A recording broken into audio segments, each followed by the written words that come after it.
Hey, what's going on, everybody? My name is Corey, better known as the Seaman, and I want to welcome you to another edition of the Seaman's Cinema Sit Down. Yes, I am still in New Jersey, house and dog sitting for my family who are down in Maryland on vacation. They should be back sometime tonight, which means I'll probably be back in Connecticut sometime tomorrow. But I didn't really want to wait until tomorrow.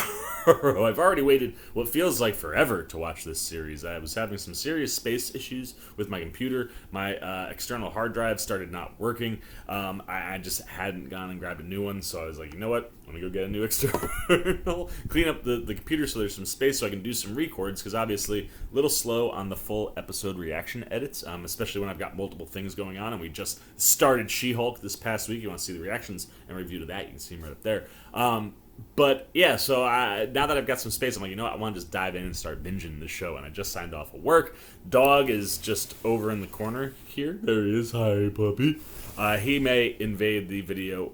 He may not. We'll see what happens. Right now, he is out cold, which might be a good thing for us as we get ready to dive into what is quickly becoming my favorite show on television. What am I talking about? Why don't you pull up a chair, take a seat. We are getting ready to take a watch and then dive in, spoiler-filled, into episode 2 of the Sandman, titled Imperfect Hosts. And the thing that I love, right, like I already said, like I've watched one episode and it's quickly becoming my favorite show on TV right now.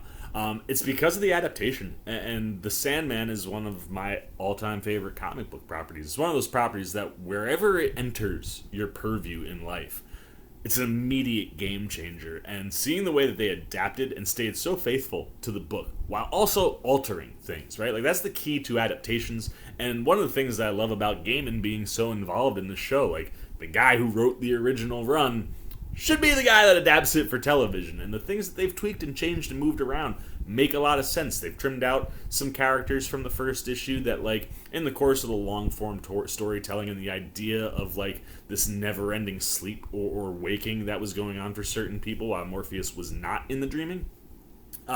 Shaving out some of those characters makes a lot of sense for television. The idea of bringing the Corinthian, who I think is somewhere in the comics, starts being more prevalent around like issues 4, 5, 6. I want to say somewhere in there.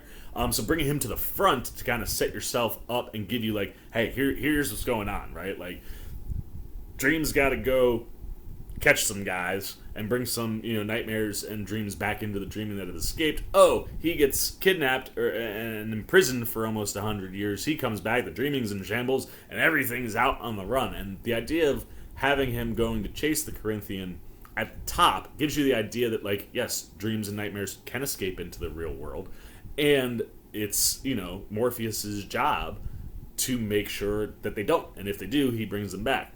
So I like the idea of kind of shuffling that to the front and kind of giving the audience who is unfamiliar an idea of what this show can do and what this character is responsible for. And then by the time you get to the end of episode 1 and you see, like, the dreaming is in shambles, you can kind of start piecing these things together going, oh, now I see what's happening. And having the Corinthian be there at the top, I thought made a lot of sense. And for the most part, like I said, you've obviously got to tweak and change some things. The overall story does have some regular DC characters that come in, and this is actually an issue that I'll be interested to see how they adapt or tweak because of things like that. But look, a lot of times it's very hard to be direct in adaptation to screen from any kind of a book. But I think Gaiman and co. here adapted issue 1 so well that, like, I'm so psyched for this second episode, which is based off of issue 2, Imperfect Hosts. And I'll be interested, like I said, to see how they adapt this one, because the mild spoilers before we get in, but as we saw at the end, Morpheus comes back to the dreaming, it's in shambles, and he needs to go get his tools that were taken from him, his helm, his bag of sand, and his ruby jewel. So in trying to go find these things in the comics, one of the places he has to go and groups he has to talk to is the Justice League. Now, he doesn't get to that part of the journey in this issue, but they do reference the Justice League, which obviously I don't think are going to be in these episodes. My gut would tell me that DC's like, yeah, Sandman, you can play in your world, you can't take any of the big name heroes. And we do go to a place that does exist in Arkham, exist in Gotham, which is Arkham Asylum in this issue as well.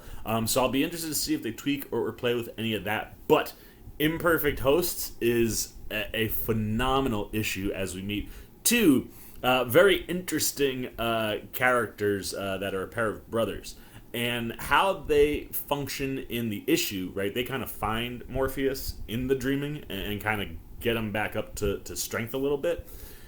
In the TV show, we already know that he's already seen Lucy, and Lucian's explained what happened, and he is, entering, the main gates of the dreaming. So they kind of jumped over that. So it'd be interesting to see if they take these brothers and use them as a potential substitute for, maybe knowing where the thing that he was going to go to the Justice League is for, maybe taking the place of the Hecate sisters, the three witches in one.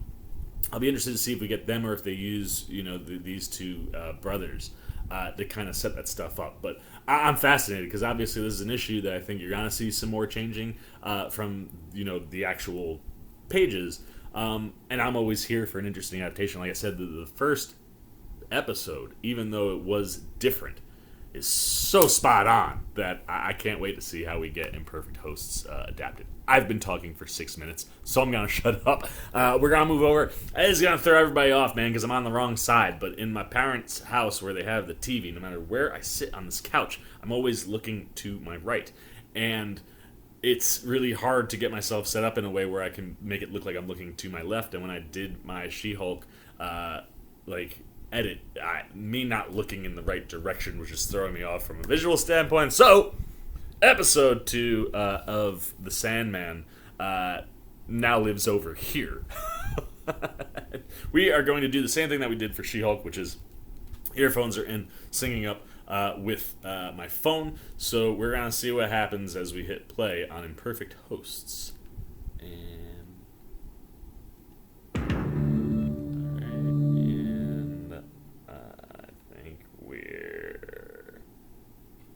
Warner Brothers TV.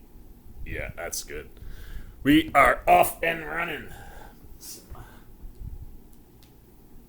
The Sandman. Dude, look at the dreaming, man. It is destroyed. Remember that was one of the other things too that is that they kind of gave it an open before the book started, and you got to see how beautiful the dreaming was before you got to see it in shambles. And it makes this stuff, which would hit normally, hit even harder because we saw how dreamlike and magical the world was prior to Dream's imprisonment. So, and by the way, this happens to me all the time when I talk about the Sandman, but I will bounce between Dream and Morpheus, the two monikers that he goes by the most. But this is Sturridge is gonna crush this section. Like, you're talking about a man, you can already see it happening, like a man that is absolutely destroyed.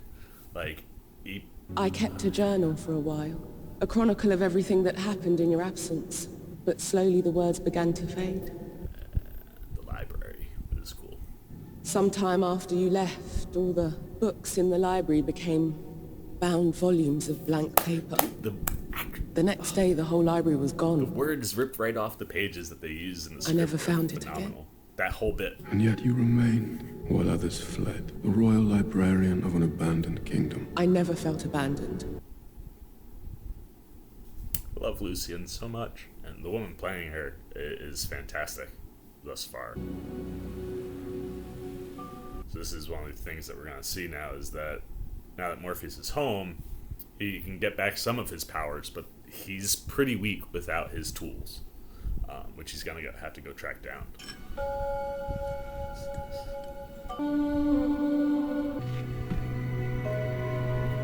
It's an angry man.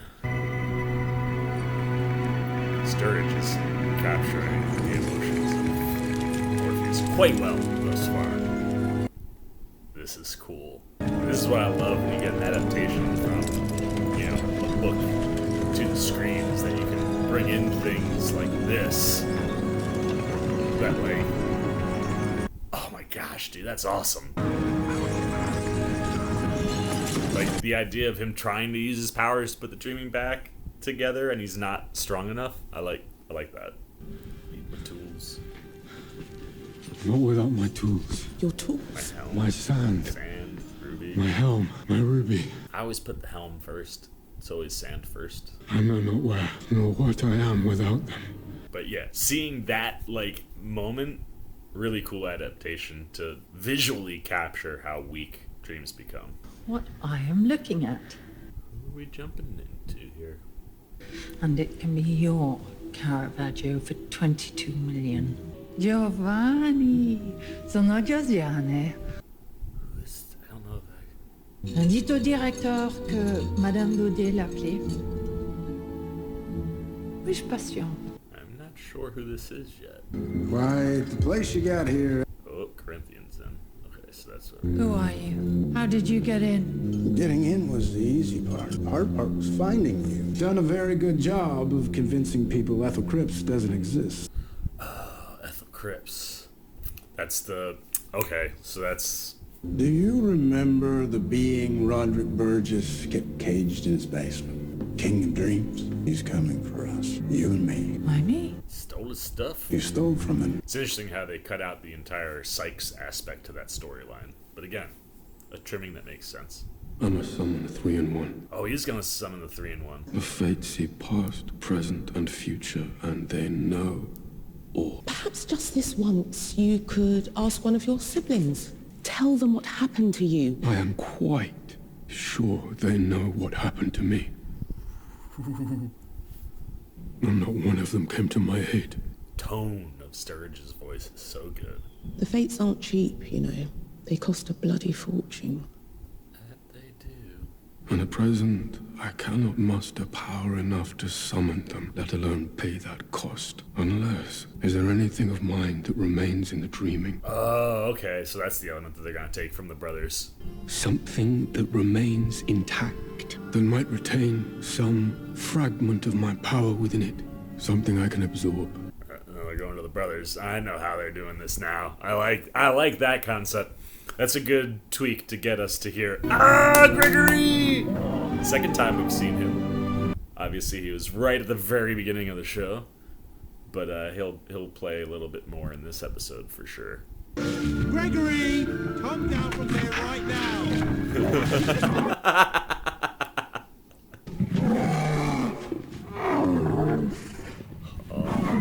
Are you sure? He's got Gregory's eyes. The wonder in the comics always pop in his eyes. Kane, what do you want, Powder Brain? Can you not see I'm busy? We have visitors. What? Ah, and Gregory was the one that's cool. Gregory physically carries Morpheus to them in the books when he's completely zapped of everything right after he gets back. Come in, my lord. And you, Lucian, to the House of Mystery. Or to the House of Secrets. I have tea. For the sake of the dreaming, I must take back a gift I gave you long ago. Cain a little bit more easygoing than he is in the comics, and Abel a little less stuttery. That is Cain and Abel from the biblical stories, the first story as they'll be referenced. I have not come here to ask you. I've come to ask Gregory. Oh. Maybe it's not documents. So in the comics, he had a contract with Cain and Abel, and he signed each piece of paper that they had for each of them. And his signature was what gave him a little bit of strength to muster up power. But looks like they're gonna do something with Gregory instead.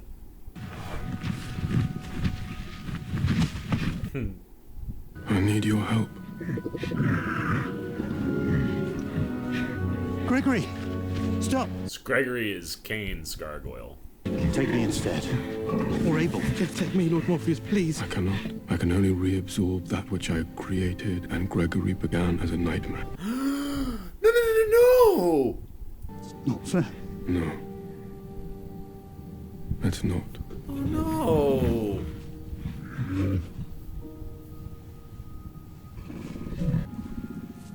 No, he's gonna take Gregory? In the comics, like I said, Gregory is Very good boy. Cain's gargoyle. Oh, it's kind of like the both of them. And then he gifts Abel a little golden gargoyle that he first names. He names it something silly, but eventually names him Goldie. This is super sad. You don't have to do this, you know. It's not fair. You have served this kingdom with great honor.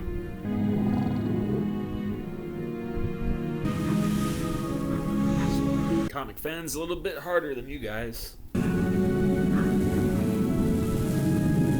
Sturridge, man. The pain that he is engulfing on his face.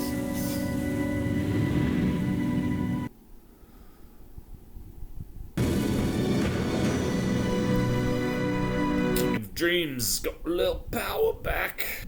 Good luck, my lord. Simpering suck-up. Oh, alright, well, Kane's still killing Abel. I'm so sad that they took Gregory off the board, though. I can show you how to use them. You want me to kill the King of Dreams? You can do it. I know you can. Then I'm afraid we're both dead, because I don't have them. Where are the tools, Ethel? Tools are all over the place. I cannot ask the fates for help without giving them something in return. There is nothing left to give from the dreaming. I have to gather my offerings from the dreams of others. He does. I can't wait to see how they... visualize this piece of what's like all of, I think, a page in the comic. This could be a real cool visual. These waters are as much a part of me as I am of them.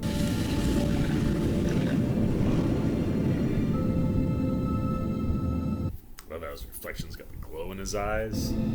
It's so comic booky! Oh man. Like, that shot looks so comic-like.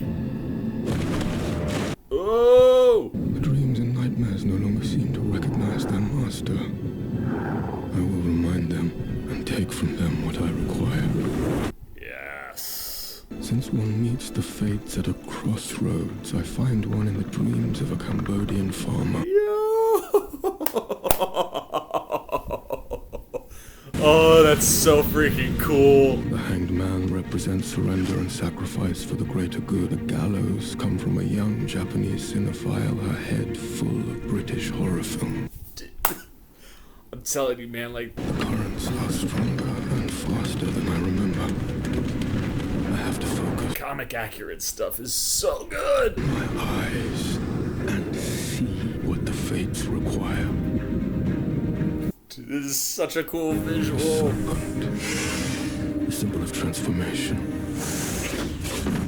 of life, death, and rebirth. I have gathered my offerings. Now it is up to the fates. This doesn't get the massive clock. I, Lord Morpheus, summon the fates. Oh, this is... The three who are one, the one who is three. The Hecate. There it is, baby. Morpheus, it's been a while. You look thin, love. Are you eating? Are you hungry? Oh. He wants something. You have found me out. I need your help. Help? Oh, listen to him. Like you helped us against Cersei.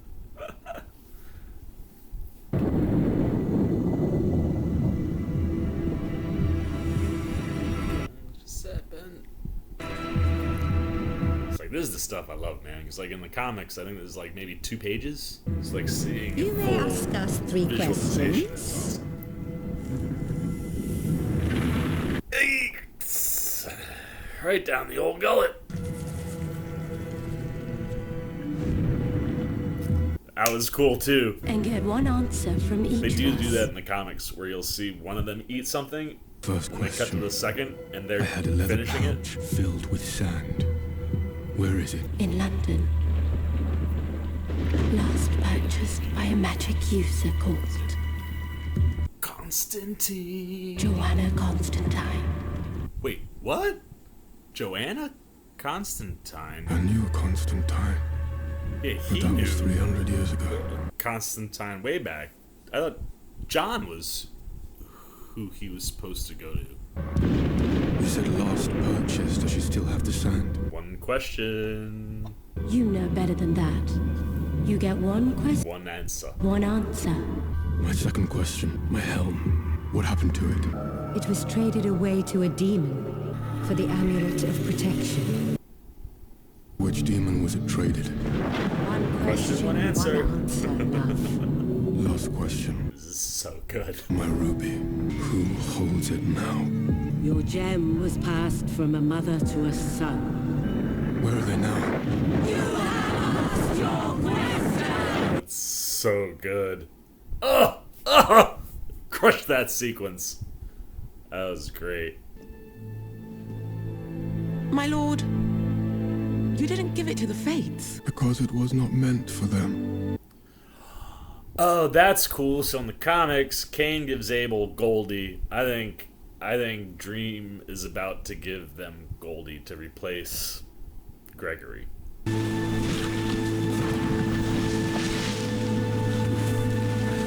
comes Abel out the grave every night.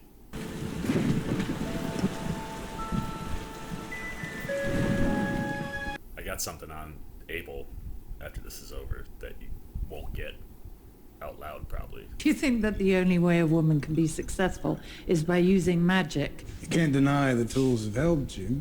They've certainly kept you from looking your age. When I left Roderick, I traded the sand and the helm for my life in America. The ruby. My son John took the ruby from me, and then the ruby took John.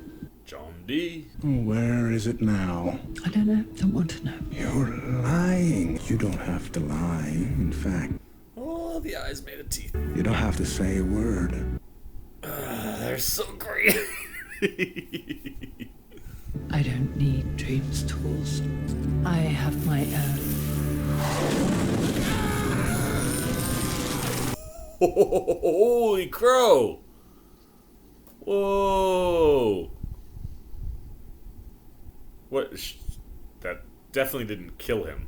She must have sent him somewhere. Thanks for burying me in such a shallow grave this time. And for this. Who gave you an egg? You did. I didn't give you an egg. Why would I give you an egg? It's an apology for murdering me.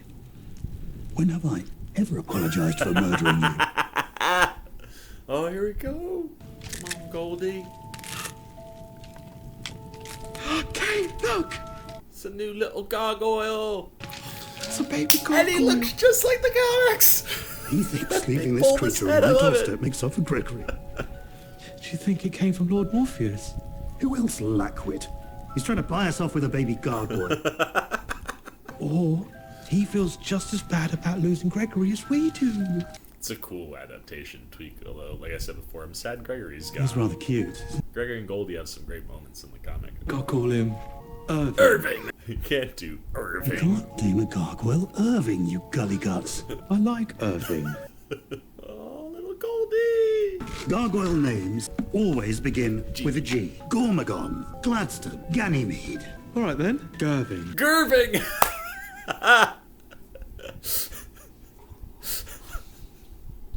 It doesn't have to be Gerving. It can be Goldie. Goldie's. Oh, poor Goldie.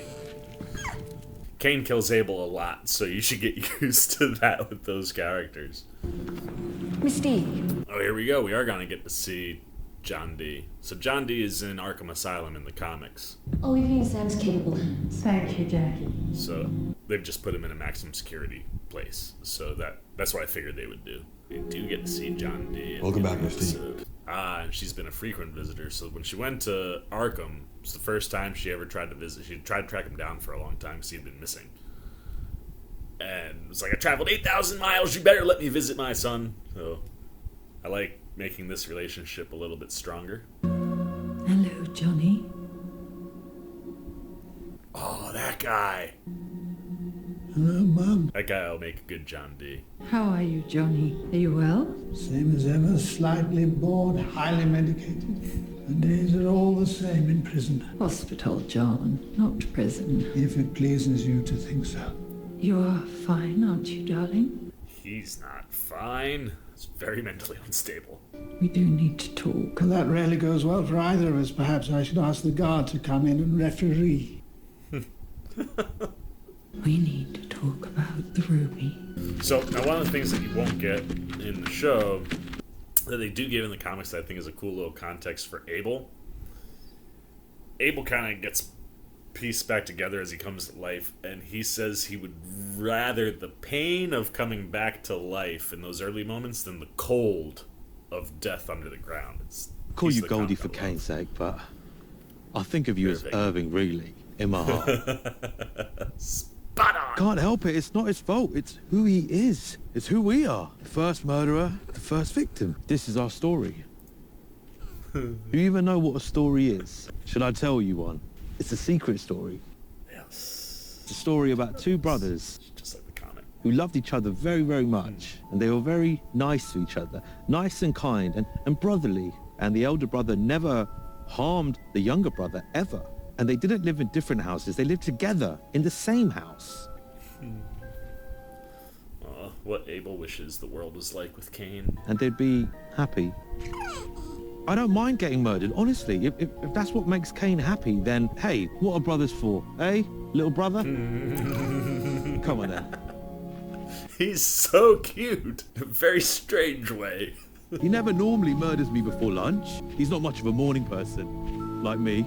Or you, apparently. May I ask where you're off to, sire? London. Why London? The sand was sold there. When I have it back, I will seek out my helm in hell. Save the ruby for last. Take a raven with you. No more ravens. If not for you, then for me. A raven can go back and forth between realms. I do not need a minder. Jessamine was the last. No, she wasn't. If this Constantine is anything like her ancestor, she will serve me well enough. There's one more raven out there. This is cool. Now that he's got his powers back, navigating the water is a little different. I like that a lot. It's like a dope little bit to show the level up that's going on as he's getting his power back. God, it's so good looking, man. What do we got going on here? Oh, the Corinthian gets sent back home.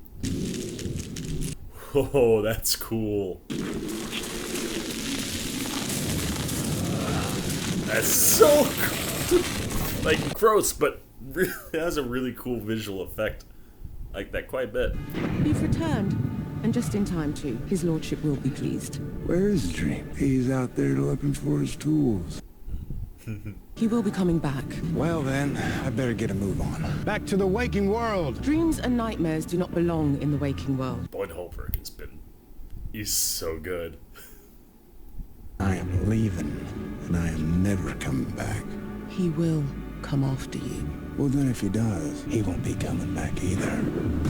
Ooh, I love that they just keep poking that fire, man. Like can't save him either. We are building to a Morpheus Corinthian showdown, man. I love it. Oh, that was great. That was a fantastic episode. I like the way that Gaiman, Goyer, and Heinberg are choosing to adapt this has been really freaking awesome. And I'm loving all the things that they're doing. I don't necessarily love the Gregory thing so much because, like I said, Gregory is just like, he's one of those wonderful characters that anytime any of the gargoyles pop up in the course of the storytelling, I'm always here for it.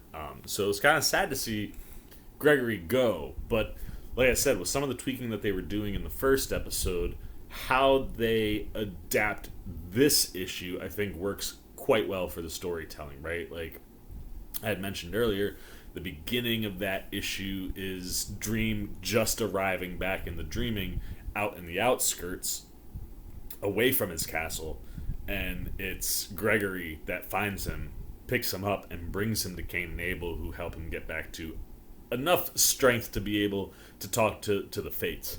But knowing that, like, he just went straight to the gate, talked to Lucy, and got filled in. They started at his castle. I think it made a lot of sense to tweak it to, hey, we're going to go to Cain and Abel just for the piece of the story where he gets back a piece of his essence, and then utilize that to kind of launch that element of the story.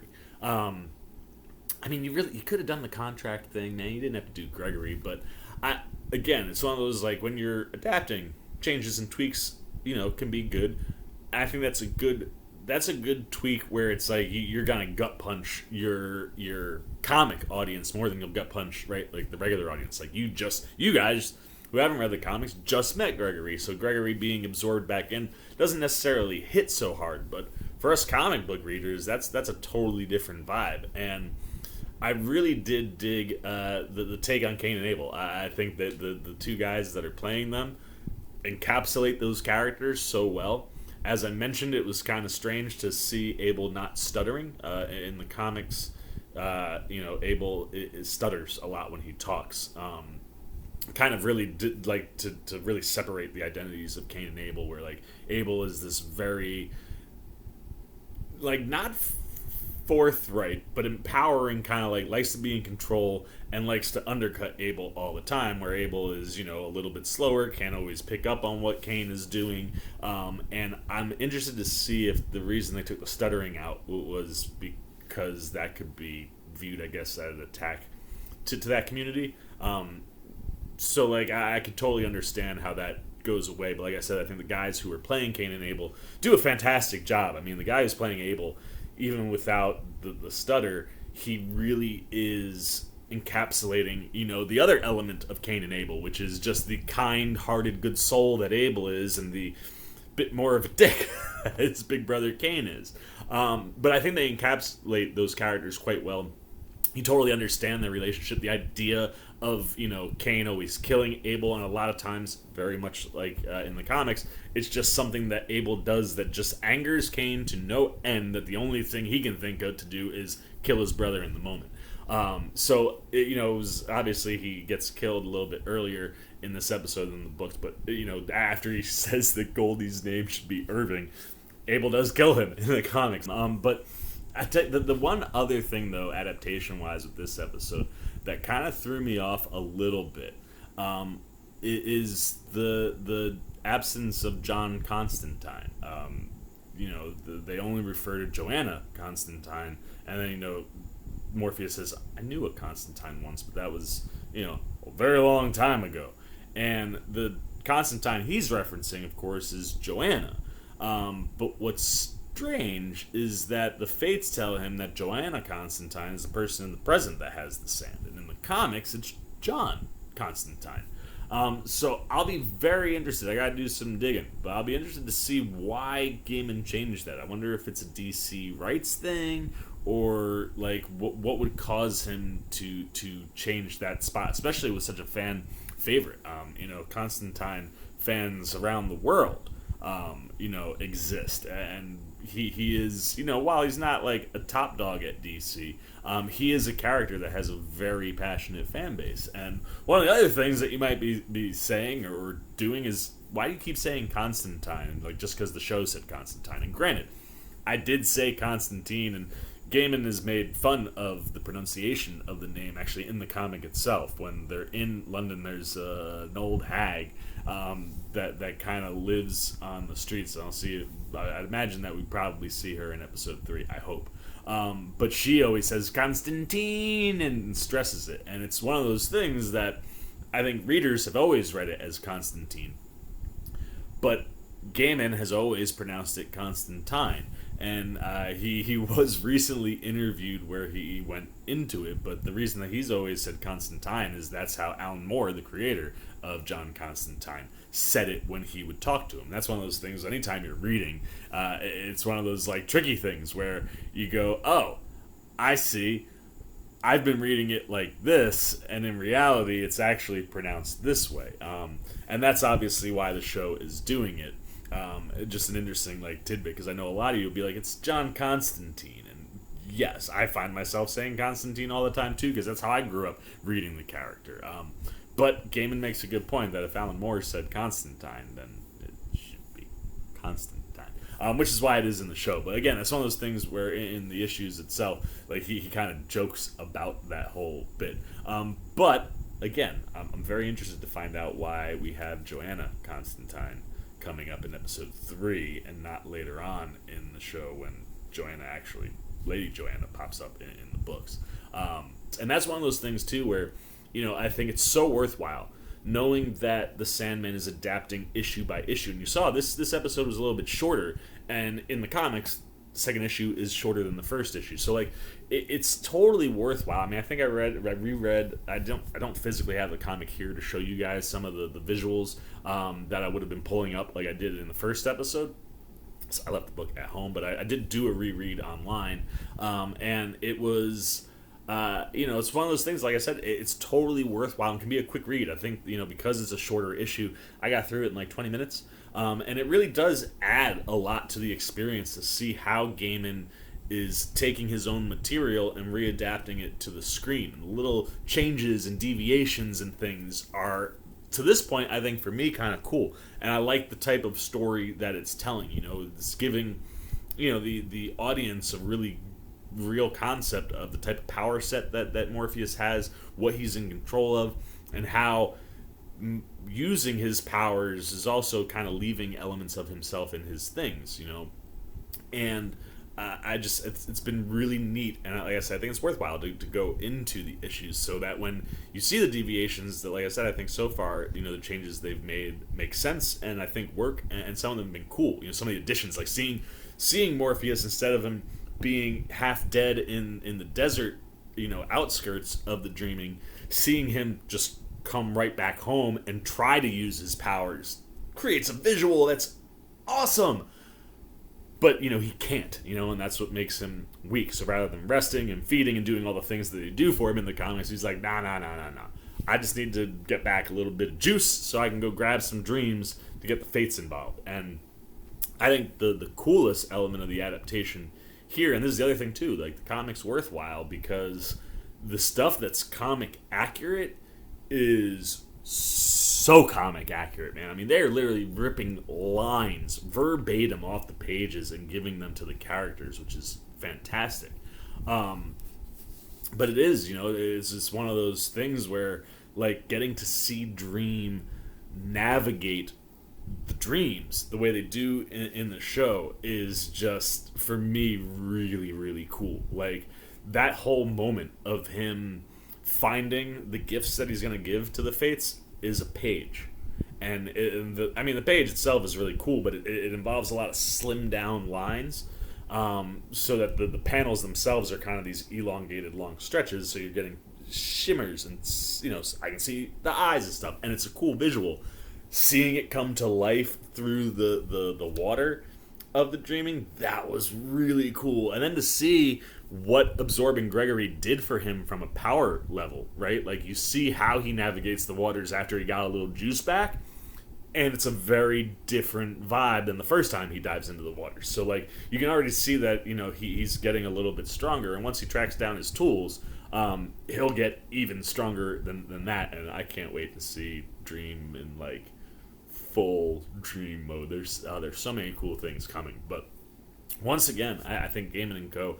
absolutely knocked episode 2 and the adaptation of issue 2 out of the water, man. This was, I probably enjoyed, I think I enjoyed this one probably even a little bit more than the first one, right? Because rather than Morpheus being captive the whole episode, he's out and about, he's doing things, we're getting to see more characters, and watching Tom Sturridge act is just wonderful. Like I've said this before, I've listened to the first 2 acts that Gaiman's produced on Audible, and James McAvoy, like, I remember it was one of those things when they were casting and Sturridge got cast, I was like, Sturridge, man, he's got that look, but like, McAvoy's voice is so, like, it's so good when you listen to the Audible. And that's, again, one of those things we talked about last episode where you can tell Gaiman's involvement, right? Like, he must have a very particular sound to Dream, because while the pitches of their voices might change a little bit, between McAvoy and Sturridge and the type of delivery, I think Sturridge is coming a little bit more here, where McAvoy can come a little bit more over the top, with a little bit more strength behind what he's doing, delivery-wise. But what's cool is, like, they sound the same. Like, the tone and the delivery, the inflections are very similar. And getting to hear McAvoy was epic. To have someone who's encapsulating the same kind of tone and essence that McAvoy got, clearly, again, direction from Gaiman, seeing him physically alive while delivering all of these lines is wonderful. And one of the things I really liked in the first episode is there's not many words for Sturridge to say outside of some of the monologue VOs that he has in the episode. So it is really a lot of physical and emoting coming from him in that episode. And I love that now that he's out and we're getting to see more of him, he's carrying that over. I mean, the distressed, heartbroken look on his face, both at the end of the first episode when he first sees what the dreaming is looking like, and this episode where he's not only seeing what the dreaming is looking like, he's seeing what his home has turned into. And then you could probably imagine thinking about this, where are all his dreams and his nightmares that have escaped, and how that's killing him, right? Where he's like, they clearly have forgotten their master, and I'm gonna have to remind them, right? Like where dreams and nightmares don't know how to necessarily respond directly to him. That, you know, that shift that he had in his face, going from the heartbrokenness to the anger that was starting to come over. It's so good, man. I'm just massively excited for Sturridge as we go forward, because, like I said, this stretch, him getting back his tools and then eventually trekking down and getting the Corinthian back.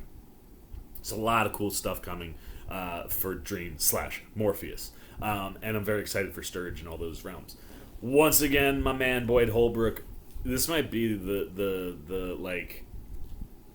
gig of his career, man. Like, he is encapsulating and having so much fun with the Corinthian. Like, he feels so spot on. I'm just loving everything from the way that he is carrying himself, you know, his body language to the delivery.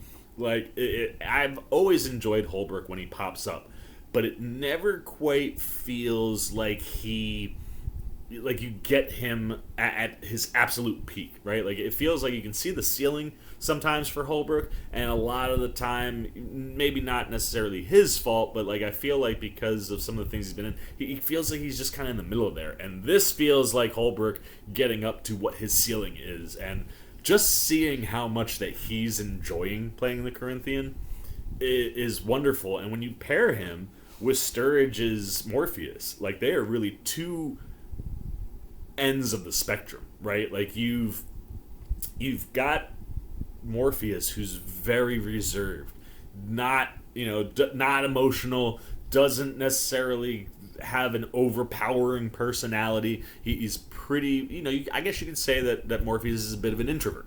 Now, comic readers will probably lash out at me and be like, yes, we know that he's not an introvert. Like, when Morpheus is at full power, and when Morpheus is doing Morpheus things, he's larger than life. But the way that he carries himself, I think, is a bit more reserved. Whereas you have Holbrook, who's just leaning into the chewing of the scenery, right? So while you got Sturridge just smoldering, Holbrook is...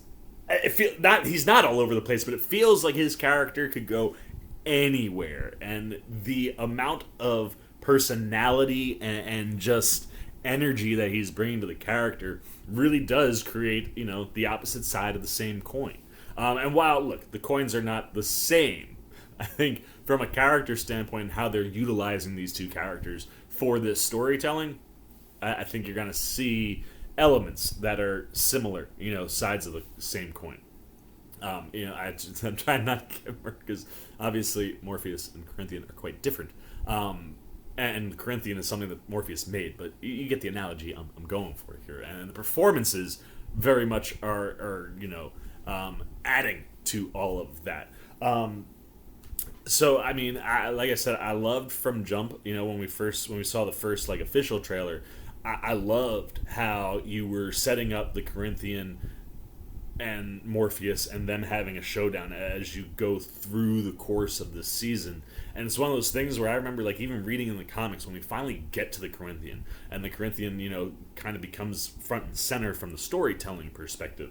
I remember reading going, man, if you were gonna adapt it into a moving visual space, the Corinthian is the villain that you want in that story so much. And like I said, the books, as they kind of bounce around and tell a bunch of different stories, all connected to the Dreaming and Morpheus, you don't always have him front and center, but reading, he is the villain and the character that's in the show or in the books that you're like, oh man, dude, like that's the bad guy I want to spend all the time with. And if you adapted it, he'd be the guy that you would make as your main antagonist. And I think conceptually, it's a genius move, and I think it works exceptionally well for what they're going for with this show. Now, we did get to meet some other characters this week, or at least spend time with some other characters. Much like, Lucian, who we obviously meet in the first episode.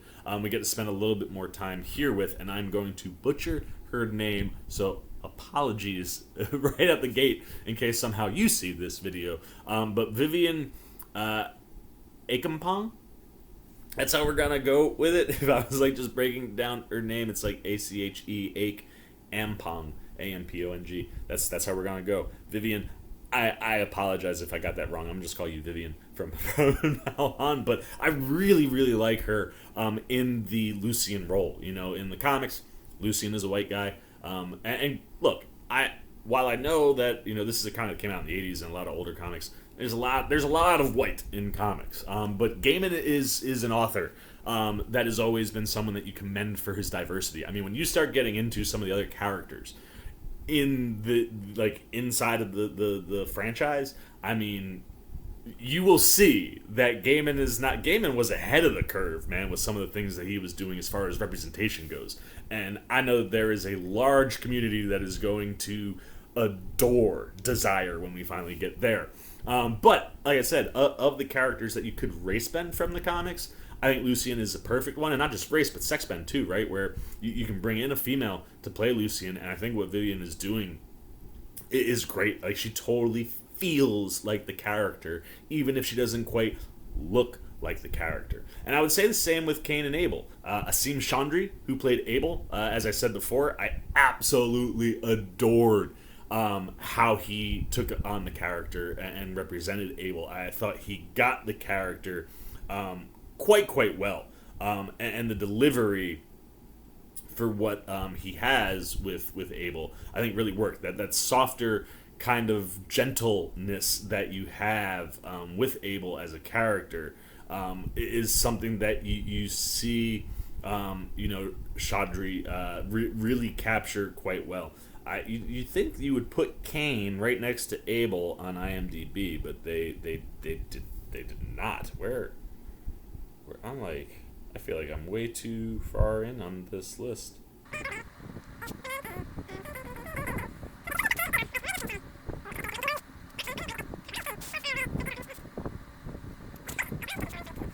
Oh, that's so cool. So slight side tangent, as I was talking about Abel trying to find Cain on IMDb, who was listed nowhere near his brother in the show. But really cool find in here. There's going to be a cameo from Mr. James McAvoy himself. Dream of the Endless, Morpheus of the Audible version. So that's kind of fun. Love that. But as I was saying, Cain, the softer nature to him, I really thought Chaudhry accentuated quite well, and his just general demeanor and nature really sync up. Whereas you flip over to Sanjay Bhaskar, who plays Cain, and both his demeanor, his look, everything else about him is kind of harsher, and very much the same with his attitude. And it was interesting because in the comic, Cain is a little bit more combative with Morpheus right out the gate, and he seemed a little bit more chilled down, where I was like, are we gonna tone Cain down a little bit? And once you got past that beginning and you get back to just Cain and Abel being around each other, the combativeness and the anger and the way that just Cain responds to things that Abel does, I thought Bhaskar did a really wonderful job encapsulating that, and the two, I think, together make for a really interesting set of brothers for the show. And it's one of those where while we have Cain and Abel here, like we will get more in Cain and Abel throughout the course of the story. And obviously, if the Sandman maintains the hit level that it seems to have right now, I would expect that we'll continue to adapt. There's a lot of material out there, so we'll definitely get some more time with Cain and Abel. But I thought they did an absolutely wonderful job And who else was? Oh yeah. We also did, of course, get to see once again Ethel Cripps. It took me a hot sec to be like, who is this lady? Because we had met the young Ethel Cripps in the first episode, played by Niama Walsh, who, again, just because of the way it was first introduced or the way that she was brought in, caught me off guard. Same thing last week where I was like, I definitely know who this character is, but I'm not piecing it. Oh, yep, okay, there's the mistress.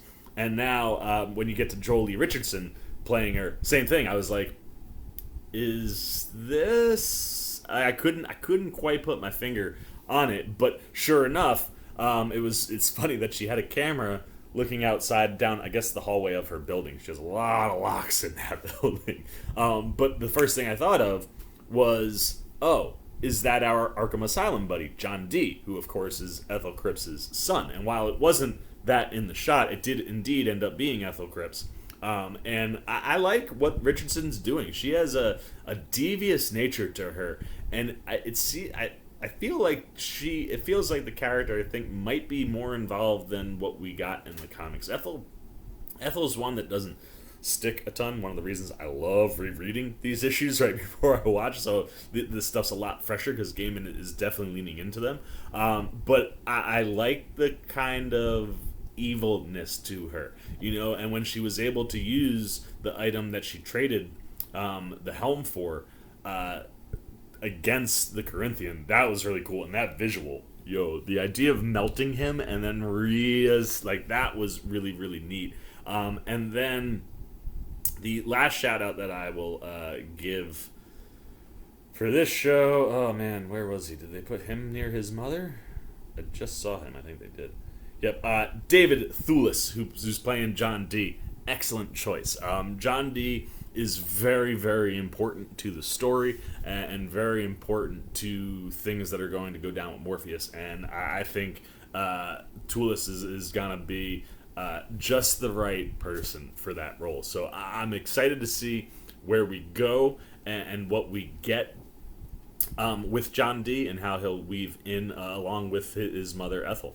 But yeah, so far, I mean, you're 2 episodes in, 2 issues in, and while the episodes are for sure different, oh man, is there some really, really great comic accurate stuff being given to these adaptations so that it doesn't, even though it is taking, you could argue, some drastic changes in the way that it's telling the story, none of it feels drastic because it feels so close to home. So let's get the C-Maniacs up.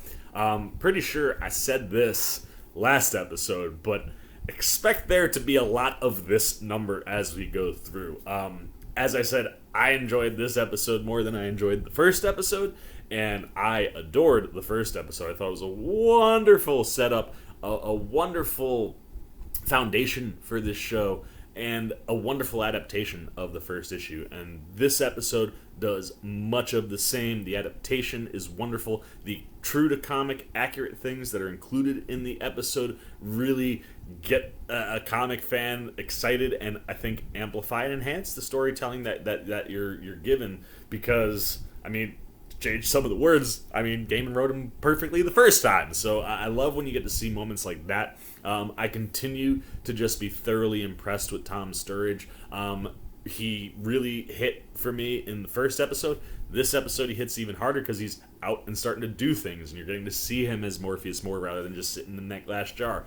And one of the other cool things that I didn't mention that I really did love while I was watching was when he was looking at his reflection in the water before he entered the dreams the first time. The way that they were able to take that mirrored reflection image of him and lose his eyes and just get the bright whites there, like, I'm telling you, if you haven't, pull up an image from the original comic where you're just seeing his eyes are this dark galaxy with the white right in the middle. That was totally captured in that reflection in the water. And that's one of those things where, like, it could be really difficult to get his eyes to look right on an actual human. So having something that you can mess with CGI, the way they kind of elongated his face and stuff, like, those are the little things and details that I absolutely love about the show.